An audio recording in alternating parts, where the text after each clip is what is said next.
Welcome to Enthusiast photographers magazine. আজকে আপনাদেরকে আমরা দেখাবো ভার্চুয়াল লেজার কিবোর্ড। আপনারা দেখতে পাচ্ছেন এটি হচ্ছে এটির বক্স, প্রজেকশন কিবোর্ড। এই কিবোর্ডটির আরেকটি নাম আছে ভার্চুয়াল লেজার কিবোর্ড। এই কিবোর্ডগুলো ওয়্যারলেস, সাধারণত ডিভাইসের সঙ্গে ব্লুটুথের মাধ্যমে কানেক্ট করা হয় এবং এই ডিভাইসটি অ্যান্ড্রয়েড, iOS এবং উইন্ডোজ সাপোর্ট করে। এখন আমরা বক্সটি খুলছি। এখন আমরা আপনাদেরকে কিবোর্ডটির বক্সটি খুলে দেখাচ্ছি। আপনারা দেখতে পাচ্ছেন প্রথমে আছে একটি ইনস্ট্রাকশন ম্যানুয়াল,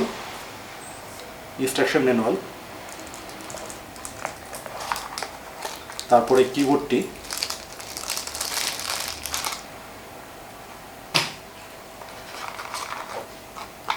এবং একটি চার্জিং কেবল। এখন আমরা কিবোর্ডটি অন করছি। এখানে দেখতে পাচ্ছেন আমাদের বাটন আছে, চার্জিং পোর্ট, এটা মাইক্রো ইউএসবি সাপোর্ট করে, আর এখানে আপনাদের normal micro USB to USB কেবল।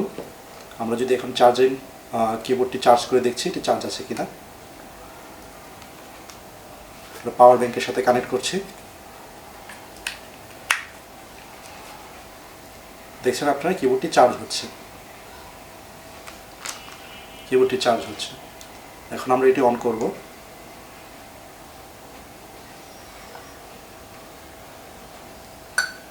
আপনারা দেখলেন কিবোর্ডটি অন হয়ে গেছে। এইবার আপনাদেরকে আমরা এই লেজার কিবোর্ডটি একটি অ্যান্ড্রয়েড ডিভাইস, যেটি আমাদের এখানে আছে একটি গ্যালাক্সি S8, এটার সঙ্গে কানেক্ট করে দেখাবো।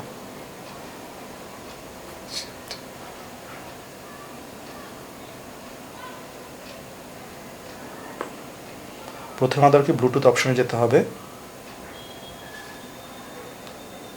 ব্লুটুথ অপশন থেকে আপনারা যদি ব্লুটুথে যান তবে দেখবেন অলরেডি এটি কানেক্টেড আছে লেজার কিবোর্ড।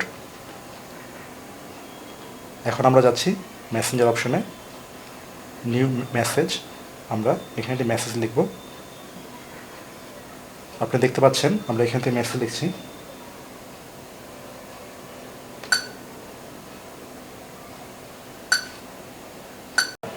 এখন আপনাদেরকে আমরা এই ভার্চুয়াল কিবোর্ডের মাধ্যমে আমরা একটা মেসেজ টাইপ করে দেখাবো।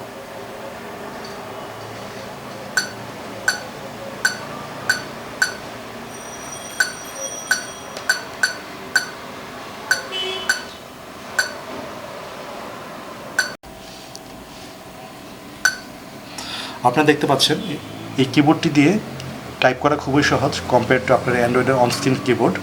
এবং যারা বেশি পরিমাণে টাইপ করেন সাধারণত অ্যান্ড্রয়েড এবং iOS ডিভাইসে, তারা এই কিবোর্ডটি ব্যবহার করতে পারেন। আপনারা যারা ভ্রমণ করেন বা অন্য কাজের সময় কিবোর্ডটি ব্যবহার করা খুবই সহজ। আপনারা যদি দেখেন যে এটি ব্যবহার করার জন্য আপনাদের সবসময় একটি ফ্ল্যাট সারফেস লাগবে, যেমন আপনাদের কাঠের টেবিল হতে পারে অথবা আপনার যে কোনো MDF ডেস্ক হতে পারে।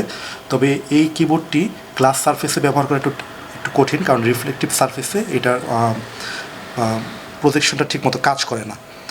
তো এটি একটি নভেলিটি ডিভাইস, তবে এর কার্যকারী দিকও আছে। এটি একটি অলমোস্ট ফুল ফেস কিবোর্ডের মতো কাজ করে। আজ এই পর্যন্তই। আপনাদের সাথে আবার দেখা হবে অন্য কোনো প্রোডাক্ট নিয়ে। Thank you.